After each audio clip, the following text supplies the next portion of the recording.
ವೀಕ್ಷಕರಿಗೆ ನಮಸ್ಕಾರ. ವಿಷ್ಣು ಸಹಸ್ರನಾಮದ 66ನೆಯ ಶ್ಲೋಕ. ಸ್ವಕ್ಷ ಸ್ವಂಗಶ್ಯತಾನಂದೋ ನಂದಿರ್ಜ್ಯೋತಿರ್ಗಣೇಶ್ವರಃ ವಿಜಿತಾತ್ಮ ವಿಧೇಯಾತ್ಮ ಸತ್ಕೀರ್ತಿಶ್ಚಿನ್ನ ಸಂಶಯಃ.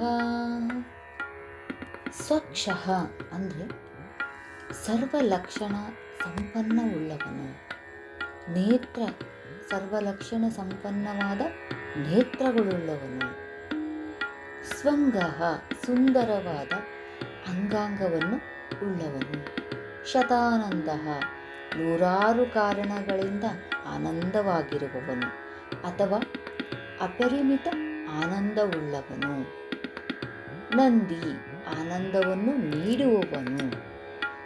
ಜ್ಯೋತಿರ್ಗಣೇಶ್ವರಃ ಅಂದರೆ ಜ್ಯೋತಿರ್ಗಣಗಳಿಗೆ ದೇವನಾಗಿರುವವನು.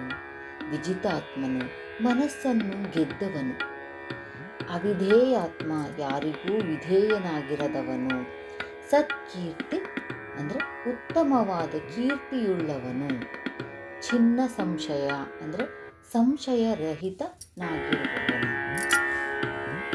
ಇದಿಷ್ಟು 66ನೇ ಶ್ಲೋಕ ಮತ್ತು ಅದರ ವಿವರಣೆ.